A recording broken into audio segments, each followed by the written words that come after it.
Okay, hi hello ನಮಸ್ಕಾರ, welcome back my YouTube channel. Okay, ಇವತ್ತು ನಾನು ಎಕ್ಸ್ಪ್ಲೇನ್ ಮಾಡ್ತಿರೋ ಟಾಪಿಕ್ AI ಟೂಲ್ಸ್.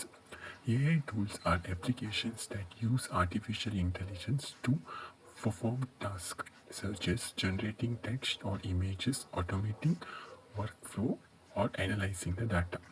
ಅಂದರೆ ಈ ಟೂಲ್ಸ್ ಅಂತ ಹೇಳಿದರೆ ಕೆಲವು AI ಅಪ್ಲಿಕೇಶನ್ಸ್ಗಳು, ಅಂದರೆ ಆರ್ಟಿಫಿಷಿಯಲ್ ಇಂಟೆಲಿಜೆನ್ಸ್ ಅಪ್ಲಿಕೇಶನ್ಸ್ಗಳು. ಪರ್ಫಾರ್ಮ್ ಟಾಸ್ಕ್ ಸರ್ಚ್, ಇದು ಕೆಲವು ಟಾಸ್ಕನ್ನು ಪರ್ಫಾರ್ಮ್ ಮಾಡ್ತದೆ. ಈಗ ಟೆಕ್ಸ್ಟ್, ನಮಗೆ ಬೇಕಾದ ಟೆಕ್ಸ್ಟ್ ಕೊಡುವಂಥದ್ದಾಗಿರ್ಬೋದು, ಏನಾದರೂ ಕ್ವೆಶನ್ ಕೇಳಿದಾಗ ಇಮಿಡಿಯೇಟ್ ಆನ್ಸರ್ ಮಾಡುವಂಥದ್ದಾಗಿರ್ಬೋದು. ನೆಕ್ಸ್ಟ್ ಇಮೇಜಸ್ ಕ್ರಿಯೇಷನ್ ಮಾಡೋದಾಗಿರ್ಬೋದು. Next automatic workflow or analysing the data, ಅಂದರೆ ಡಾಟಾ ಎನಲೈಸ್ ಮಾಡೋದಾಗಿರ್ಬೋದು. ಇದನ್ನು AI ಟೂಲ್ಸ್ ಮುಖಾಂತರ ನಾವು ಮಾಡ್ತೇವೆ.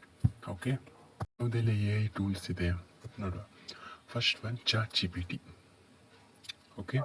Second one Gemini, third one Copilot, next Perplexity AI, next Meta AI. So ChatGPT open AI ಅವ್ರ ಸಂಸ್ಥೆ ಇದು. ನೆಕ್ಸ್ಟ್ Gemini ಗೂಗಲ್ನವ್ರದ್ದು, ಆ್ಯಂಡ್ Copilot ಮೈಕ್ರೋಸಾಫ್ಟ್ ಕಂಪನಿ ಇದ್ದು, ಆ್ಯಂಡ್ Perplexity AI ನಾವು ಜನರಲ್ ಆಗಿ ಎಜುಕೇಷನ್ ಪರ್ಪಸ್ಸಿಗೆಲ್ಲ ಯೂಸ್ ಮಾಡ್ತೇವೆ. Okay, next Meta AI Facebook ಆಗಿರ್ಬೋದು, ಇನ್ಸ್ಟಾಗ್ರಾಮ್ ಆಗಿರ್ಬೋದು, ವಾಟ್ಸಪ್ ಆಗಿರ್ಬೋದು.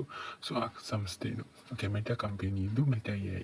ಈಗ ವಾಟ್ಸಪ್ಪಲ್ಲಿ ಕೂಡ ನಿಮಗೆ ಸಿಂಬಲ್ ಇರ್ತದೆ, ರೌಂಡ್ ಸಿಂಬಲ್ ಅಂತ ಇರ್ತದೆ. ಅದಕ್ಕೆ ಕ್ಲಿಕ್ ಮಾಡಿದ ತಕ್ಷಣ ನೀವೇನಾದರೂ ಕ್ವಶನ್ ಕೇಳಿದಾಗ ಇಮಿಡಿಯೇಟ್ ನಿಮಗೆ ಅದು ಆನ್ಸರನ್ನು ಕೊಡುವಂಥದ್ದು. ಓಕೆ, ಸೊ ಇದನ್ನೇ ನಾವು ಈ ಇಷ್ಟು ಪಾಪ್ಯುಲರ್ ಟೂಲ್ಸನ್ನು ನಾವು AI ಟೂಲ್ಸ್ ಅಂತ ಹೇಳ್ತೇವೆ. ನೆಕ್ಸ್ಟ್ ಇದಲ್ಲದೆ ಬೇರೆ ಬೇರೆ AI ಟೂಲ್ಸ್ ಇದೆ. ಈಗ ನೀವು ಡೀಪ್ ಸೀಕ್ ಆಗಿರ್ಬೋದು, ಚೈನೀಸ್ನ ಡೀಪ್ ಸೀಕ್ ಆಗಿರ್ಬೋದು, ಹಾಗೆ ಬೇರೆ ಬೇರೆ AI ಟೂಲ್ಸ್ ಇದೆ. ಸೊ ತುಂಬ ಪಾಪ್ಯುಲರ್ AI ಟೂಲ್ಸ್ ಅಂದರೆ ಇದೆ. ಓಕೆ, ಇದು ಮೇಯ್ನಾಗಿ ಇಂಪಾರ್ಟೆಂಟ್ AI ಟೂಲ್ಸ್ಗಳು. Okay, thank you. ನೆಕ್ಸ್ಟ್ ಕಾನ್ಸೆಪ್ಟನ್ನು ನೆಕ್ಸ್ಟ್ ಕ್ಲಾಸಲ್ಲಿ ಎಕ್ಸ್ಪ್ಲೇನ್ ಮಾಡ್ತೀನಿ. ಪ್ಲೀಸ್ ಚಾನಲ್ನ ಲೈಕ್ ಮಾಡಿ, ಸಬ್ಸ್ಕ್ರೈಬ್ ಮಾಡಿ. Thank you.